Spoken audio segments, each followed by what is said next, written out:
and welcome to our program. Today we are visiting your distillery to check its production of gin and tonic made out of waste. Let's go check it out.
Hi Jens. Hello, nice to meet you. Thank you so much for having us. Thank you. So what do you do here at Distillery Njord? Yes, at the Njord Distillery we make gin, and also we make sort of gin related products.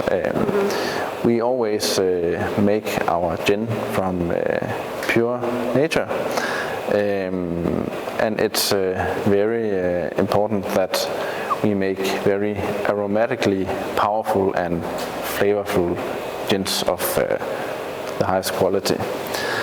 And we are standing here in the distillery where we have... So this is where the magic happens? Yes, every bottle of Njord is distilled on this copper distillator from southern western Germany.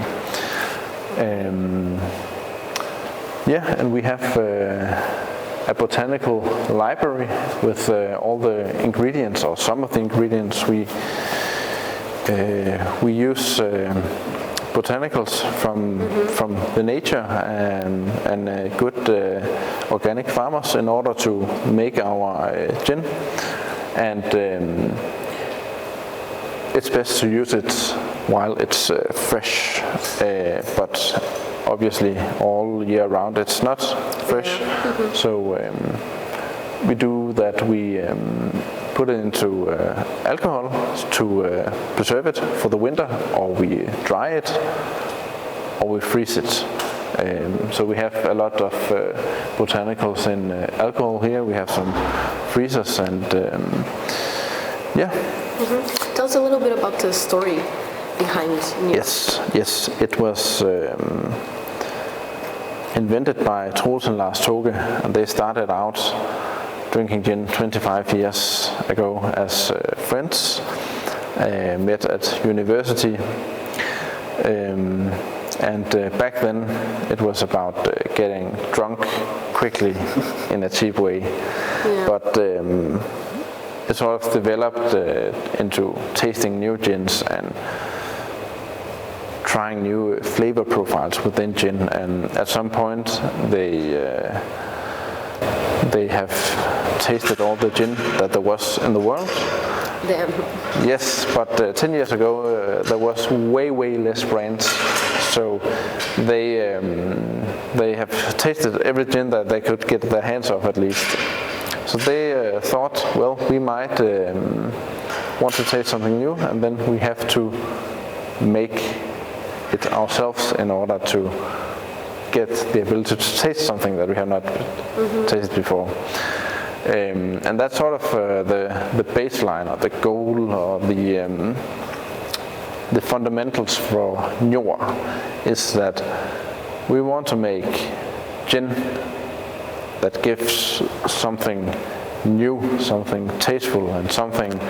There's many people making the London dry style of gin that is dominated by a lot of juniper, a little bit of coriander, a little bit of lemon peel, and a few other botanicals. And in here that doesn't happen. No, because we want to challenge that. We want to challenge that. The thing is that we don't want to do what everyone else does. We want to make aromatically powerful, high quality gin.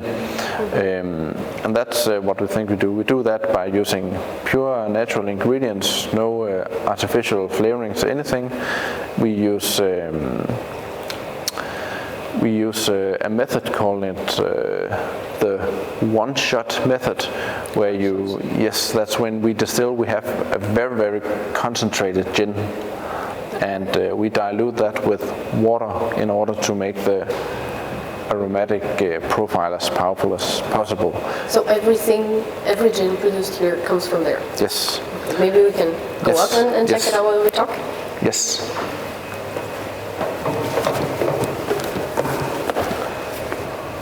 So it's kind of a smaller scale type of production? Yes, it is. How many bottles do you usually produce, like per year or something, if you have those per year?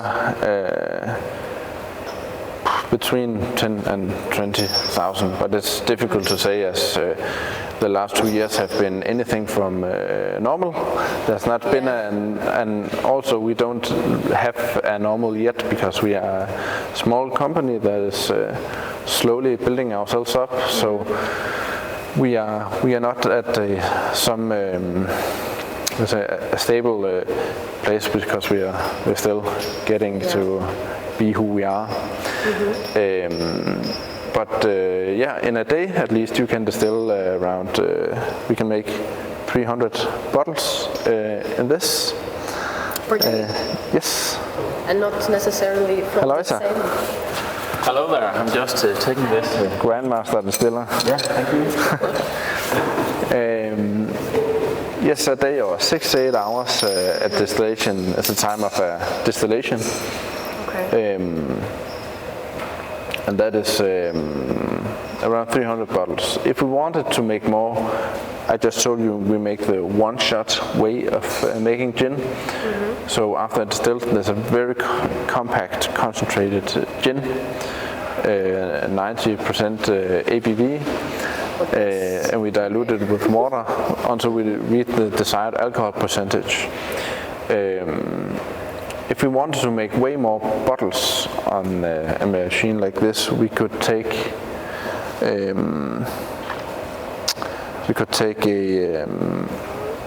the concentrated gin and then mix it with neutral grain spirit, that is no flavor, concentrated alcohol, and water. So this concentrated gin could be put into more bottles. So instead of making 300 bottles, we might make 2,000 bottles, 3,000 bottles. But all the aromatics will be put to way more bottles. So we will have less powerful gin. It might still be a very nice gin, but what our goal is to make these bombs of aromatics. Yeah. Can you explain a little bit how this machine here works? Sure. So when we distill, we need alcohol, and distillation is, in short, the up concentration of alcohol. You see on each side of this liter there are 2,000 liter tanks on each side. They have alcohol base vodkas. They can be made of anything that has either starch or sugar in it. potatoes, barley, wheat, apples, grapes, anything. So what we do is that we pump alcohol into this. This is a big pot, and this is a big water bath. So we pump. You see it's connected with all the pipes. We pump alcohol in here. It's from yesterday. It's still warm. We pump alcohol in. Then we add. Looks so weird. Yeah, a big soup. Yeah. Then we add some water, and because we're going to heat it up, and if it's too high alcohol percentage, it'll explode. So we need to dilute it with some water. Then we take all our botanicals. Could be juniper berries. That's why it seems like there's some Yes, thingies. I think that's so a you bit. choose the flavor here already. Yes, we pump in the alcohol base. It's part of the flavor. That's like a canvas, and then we paint with all the colors we have, which are the botanicals. So we put the juniper berries, the lemon balm, the woodroof, the coriander, everything we want. Then we close here, and we tighten. And if you come over here, I can control the heat in this water base with these buttons. So if I start heating up, this water bath will warm up this pot. And there's the thing that alcohol has so many nice qualities to it. One thing is that it evaporates before water. Water evaporates at 100 degrees Celsius. Ethanol, which is the alcohol we use for our gin, the nice and healthy alcohol, evaporates at 78.3 degrees Celsius. That means that we can separate the water from the alcohol. So the alcohol starts steaming up while the water is still here. And another wonderful thing about alcohol is that it's very good to keep aromas and take aromas. So actually, the alcohol steams up, leaves the water, but takes the aromas from all the botanicals that we put in. So it starts a journey up in this big pear-shaped pot still, and then it goes up in that tube, and it goes down to the bottom of this. This is called a column, and the column is able to clean the alcohol multiple times before the end of the process. What do you mean by clean? I mean, if we don't have any methanol in the base vodkas that we use for distilling, methanol is dangerous and might kill you, or at least make you blind and make your brain not work. But a column sorts all the methanol away, so we don't get it in our gin. Should there be a tiny bit? Also water particles and different oils with undesired flavors, anything. All these things are being put back into this pot. So only the pure, clean alcohol can come over. It goes up via the horizontal metal tube, goes down. Now it's still the alcohol with all the aromas as a steam going down through this one. And in this runs cold water. That means that the alcohol is being turned into liquid again, the steam, alcohol steam, and that's why we get a very, it can run out here, we get a very powerful 90% intensely aromatic gin. We dilute it with a little bit of water, and then we pump it to another building where we hand bottle each bottle. And you can see all these tubes are connected, so we can put it into the metal tanks here, depending on which gin we are making the current day. So that's the basics of how we distill. Okay, And so about this gin and tonic made out of waste production. So which part of this process is giving the waste that you're using for the production? Yes. Let's start with the tonic, because that's actually where it all started. We wanted to try and make a tonic, so we invented a tonic syrup. What is a tonic syrup? Yeah, it's the base for a tonic. What you do is that you take a container, you put in the cinchona bark, which is the main flavor of tonic. We also put in citrus peels, flowers, some spices. Put it together in a container. We add water and we add citric acid. Stir it and put it into the fridge, where it's resting for 3-4 days. Right yes. Maybe we can check it out also. Yes. We take this, they rest for 3-4 days. Then we take up the botanicals, move them away. Then we have a very sour, bitter, tonic-ish liquid. We add syrup, and then we have the tonic syrup. Tonic syrup you mix with sparkling water, and then you have a homemade tonic. The thing is that this is a cold infusion, so we have not boiled these ingredients for our tonic syrup. And we don't like to waste anything. We don't like to see the wonderful pure nature getting thrown away. So we figured out that we should make this tonic in a recipe where we could take the leftover botanicals that we use for the cold infusion of the tonic syrup and put it in here and distill it and make a nice gin, tonic-based gin of it. And what are the leftover botanicals that you're talking? Is the things that we saw there, like the little pieces of plants and things? Yeah. It's maybe you can show us. We don't have the plants yet because we have filtrated it. Okay. Yeah, so we have it. I think we already distilled it.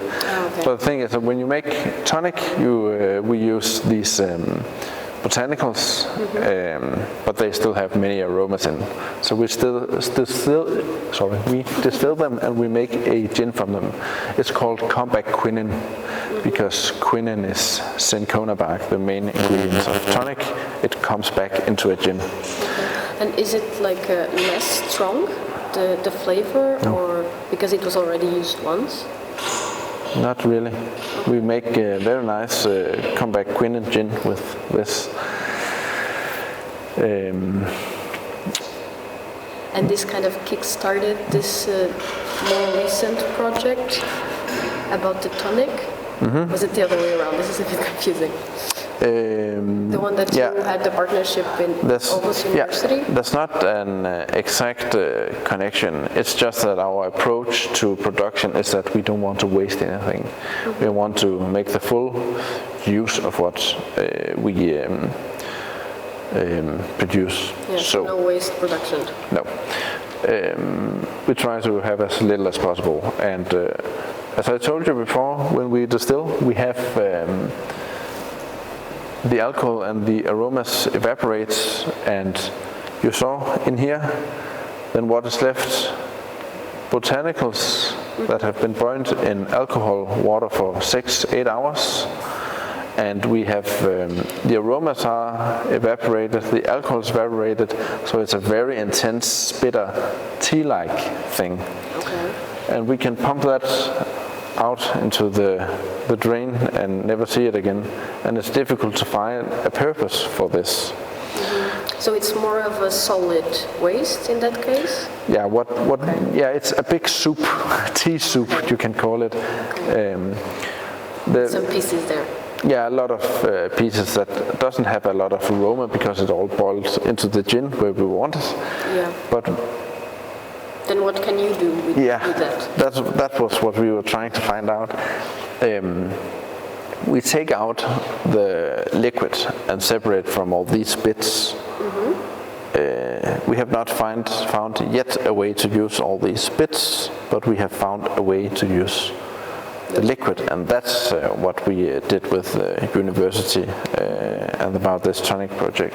So we take out all the wastewater, the leftover water from distillation, all the bits and the overboiled juniper berries and everything. We filtrate that away, so we have a brown, bitter, tea-like liquid that's difficult to use. What we have done in this project is that we have tried to ferment this. So we have added sugar, we have added some yeast in order to ferment it and to see how does this leftover water develops its flavor when it's fermented. We have tried with, what's the word in English? You know, the bacteria you use when you make yogurt. I don't remember either. No. But this it's the same thought process or something. And we have also used different yeasts from beer and wine production. Tried with many different yeasts, and we figured out that some of these brought out some very nice flavors into these products. What we are doing is that we are taking this fermented wastewater, then we mix it with the tonic syrup and some water, otherwise it's too flavorful simply. We have to make that into carbonized bottles. So that's what we... Why carbonized? Because then it's sparkling. Okay. Yeah. You know, tonic has to be fizzy and sparkling. That's true. We could also do it without, but then more like juicy, like it wouldn't really be a tonic then. You can argue that this isn't a tonic because it's yeast fermented, so it actually has some alcohol in it and some flavors you've never seen in a tonic before. But as I told you earlier, we are not here to copy what everyone else do. We're here to your own thing. Yeah, and always challenge what other people are doing, and the conventional way of what could a tonic be. In this process, we also, apart from making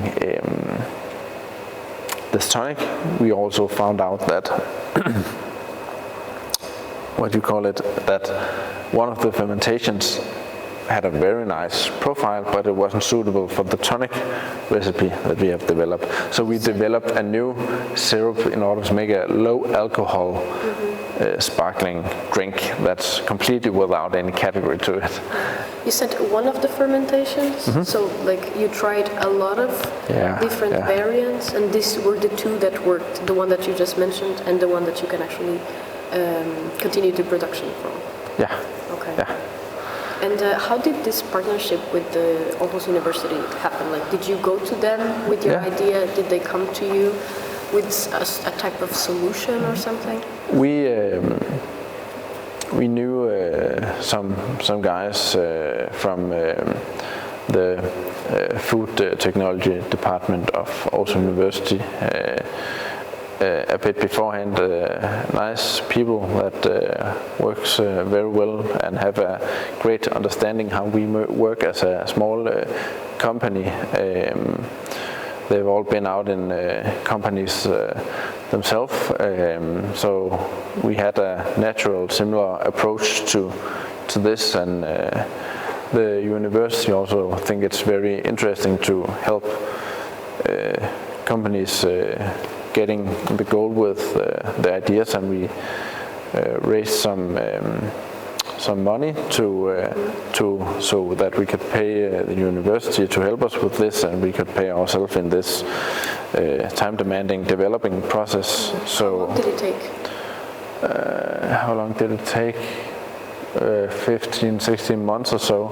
There was part lockdown which slowed down the process and everything, but now we are here and we are doing our first test production of the tonic today. Okay. Then maybe we can continue going around. Yes, sure. The distillery. Sure. So today you're only producing This test, you're only doing this test production? I'm sorry? Today you're only doing this test production? Yes. Okay. We're simply trying to learn the new equipment, how it works and everything. Okay. And then maybe you can just show us around a little bit how things work in the normal day also.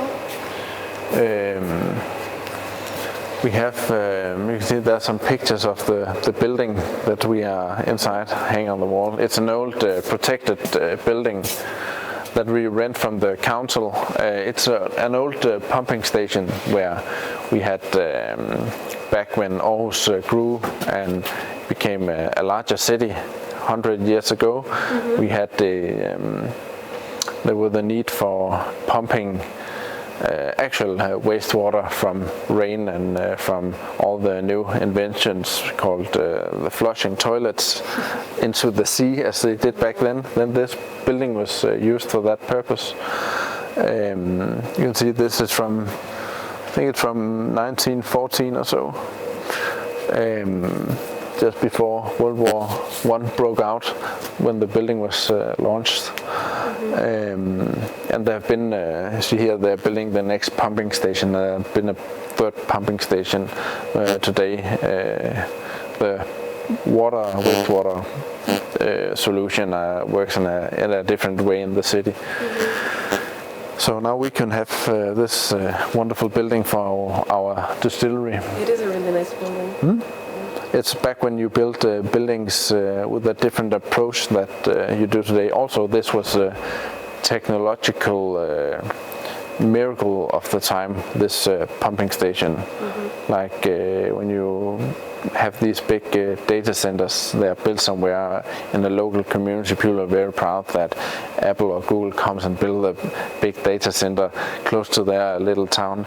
It was the same back here. This was really a prestige project of Aarhus 100 years ago. Yeah. And we have, I can show you the botanical library down here if you like. Yeah.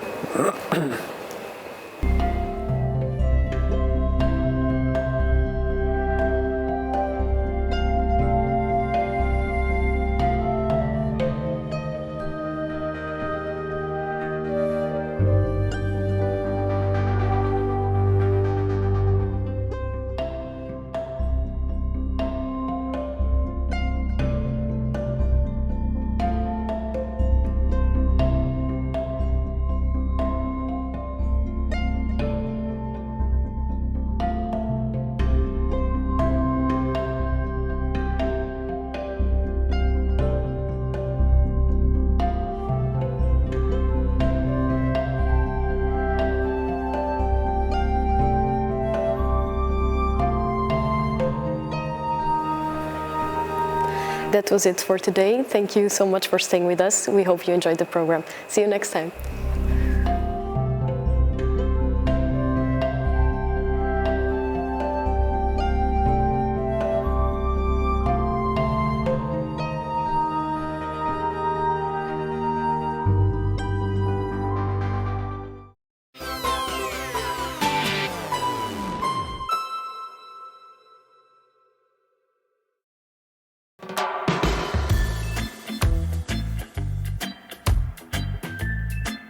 Kunne du tænke dig at lave dit eget radioprogram? Kunne du tænke dig at lave dit eget radioprogram? Ungdomsradio.